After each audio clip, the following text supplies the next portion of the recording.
உதகை அருகே நடைபெற்ற குதிரை சாகச நிகழ்ச்சியில் பள்ளி மாணவ மாணவிகள் ஏராளமானோர் கலந்து கொண்டு பல்வேறு சாகசங்களை செய்து அசத்தினர். நீலகிரி மாவட்டம் உதகை அருகே ஒன்றிய மனிதவள மேம்பாட்டுத்துறையின் கீழ் இயங்கும் சர்வதேச பள்ளியின் 167வது ஆண்டு விழாவையொட்டி ஈக்வஸ்டிரின் என்றழைக்கப்படும் குதிரை சாகச நிகழ்ச்சி நடைபெற்றது. இதில் 100க்கும் மேற்பட்ட மாணவர்கள் குதிரைகள் மீது அமர்ந்தும் சவாரி சென்றும் பல்வேறு சாகசங்கள் செய்து அசத்தினர். 10 வயதுக்குட்பட்ட மாணவர்கள் குதிரை மீது அமர்ந்தவாறு ஜிம்னாஸ்டிக் கலையை செய்தனர்.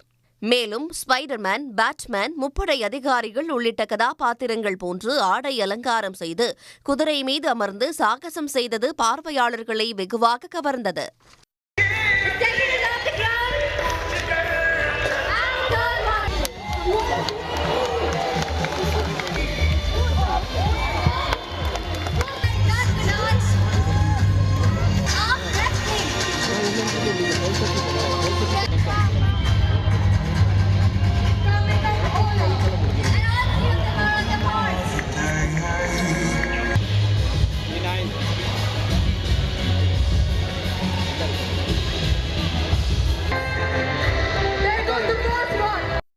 பதினைந்து வயதுக்கு மேற்பட்டோர் குதிரை சவாரி செய்து கொண்டே மாணவர்களின் தலைமீது இருந்த வெள்ளரிக்காயை வெட்டியது போன்ற சாகசங்கள் பார்வையாளர்களை வெகுவாக கவர்ந்தன.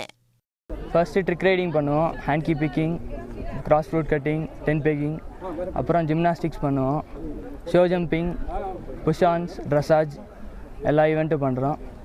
அது போக ஒரு ரைடர் இப்போ ரீசெண்டாக 1 மந்த்துக்காக நேஷனல் பார்ட்டிசிபேட் பண்ணிட்டு வந்திருக்காங்க. போன வருஷத்துக்கும் இந்த வருஷத்துக்கும் செம்ம டிஃப்ரென்ஸ் இருக்குது. அவங்க பயம் இல்லாமல் ஓட்டுறதே ரொம்ப பெருமையாக இருக்குது பார்க்க. குட்டி குட்டி குழந்தைங்கலேருந்து பெரியவங்க வரைக்கும் குதிரை மேலே ஏறி உட்காரும் போது ரொம்ப பெருமையாக இருக்கு. லைக்கணும் நம்ம வெறும் ஓடி பார்த்தது, ஆனால் இப்போ நானே மற்றவங்களை பார்க்கும் போது ரொம்ப ப்ரௌடாக ஃபீல் பண்ணுறேன்.